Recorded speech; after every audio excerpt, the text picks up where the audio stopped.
여러분 안녕하세요. 이즈입니다.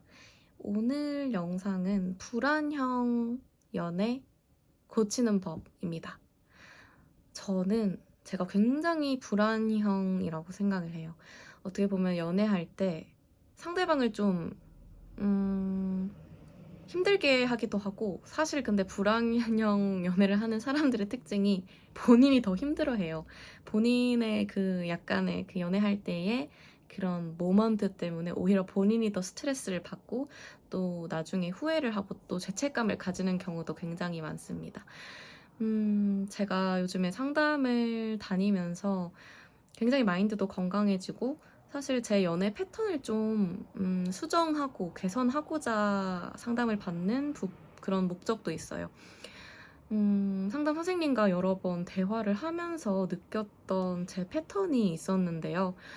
예를 들면 굉장히 상대방을 시험해 보려고 하고, 또 저의 어떤 모먼트를 탁 건드리는 순간 굉장히 이만큼 기분 나빠야 될 거를 확대 해석하고 감정도 갑자기 확 올라와서 굉장히 좀 스스로 주체가 안 되는. 네, 근데 스스로 알고 있어요. 내 행동이 좀 과하다라는 걸 알고 있고 나중에 또 후회를 하기도 하고. 하지만 그 상황에서 이 서운함과, 그러니까 나를 받아주지 않았다는, 내 감정을 이해받지 못한다는 그 감정이 굉장히 극대화되면서 굉장히 그런 거기서 극심한 불안함을 느끼는 거죠. 그래서 더 감정이 격해지고 좀 후회할 행동을 하고 상처되는 말을 하기도 하면서 상대방의 반응을 체크하면서 또 사랑을 확인하고, 뭔가 굉장히 안 좋은 패턴이 있더라고요.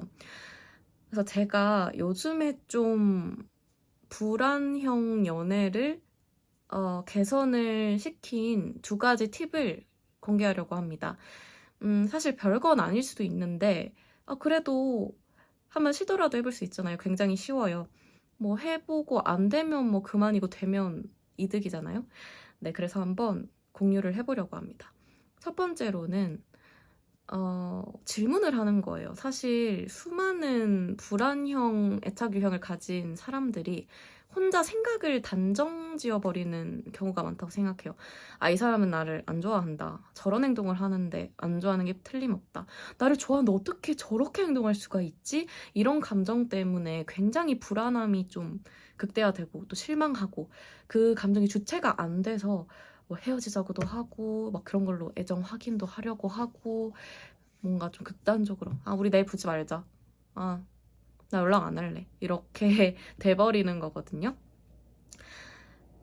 그래서 한번 질문을 해보세요. 예를 들어 상대방이 이 행동을 해서 나는 지금 얘는 나 안 좋아하네, 이 행동을 하니까 나 안 좋아한다, 이렇게 생각이 들잖아요. 그냥 그렇게 혼자 단정 짓지 말고 그냥 질문을 한번 해보는 거예요. 이렇게 행동해서 나는 너가 나를 안 좋아하는 것 같다.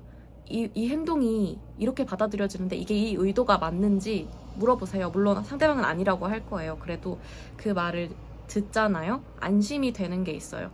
뭐 예를 들어, 사실 저는 부끄럽지만 그냥 저만의 그런 생각이 있었어요. 남자는 진짜 좋아하는 여자가 생기면 좀 티내고 싶어 하지 않나? 라는 게 제가 가지고 있는 저만의 박혀있는 그런 가치관이었던 거죠.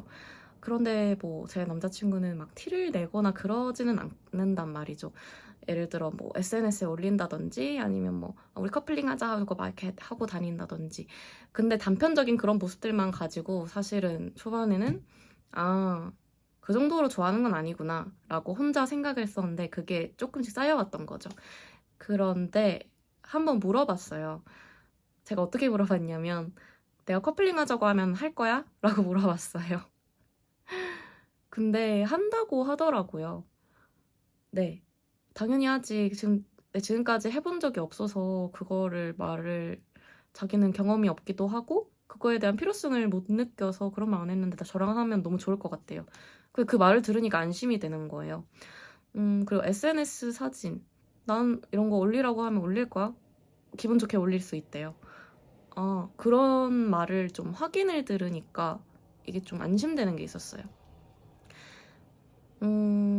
그리고 이 행동을 한 게 왜 그랬는지, 나를 좋아하지 않게 느껴지는데 이런 의도인지 물어보고 아니라고 하면은 약간 그걸 그대로 받아들이는 연습을 좀 하는 게 중요한 것 같아요. 아무튼 물어봄으로써 해결될 수 있는 문제가 꽤 많고, 이걸 물어보는 게 처음엔 되게 자존심이 상할 수가 있는데 오히려 굉장히 건강한 방식이라는 생각이 들더라고요. 그리고 두 번째로는 좀 내가 봐도 좀 과격한 말일 경우에는 최소 20분은 생각해 보는 거예요.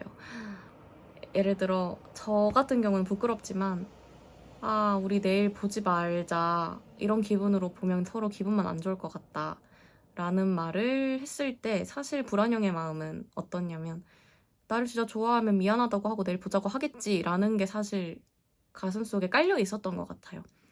그런데 반대로 그걸 들었을 때 상대방 기분은 어떨까요? 제가 들었다고 생각해보세요. 불안형들이 이런 말 들으면 더 미칠 거예요. 저 사람 진짜 나 안 좋아하네 라는 게 더 확신이 될 뿐이잖아요. 근데 상대방은 어떻겠어요? 똑같이 기분 안 좋고 엄청 기분 상하죠.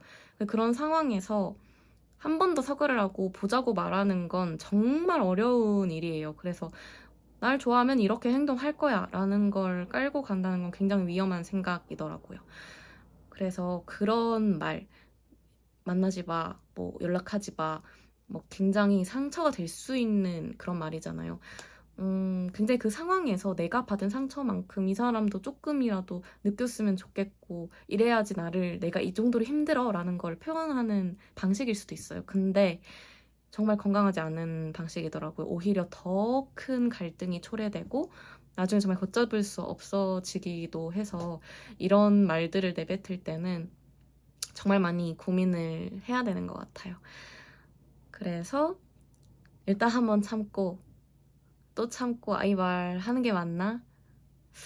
일단 5분만 더 있다가 이 말 해야겠다 라고 하면은, 그러니까 그게 1분, 2분, 5분, 진짜 이 말 하고 싶은데 참을까?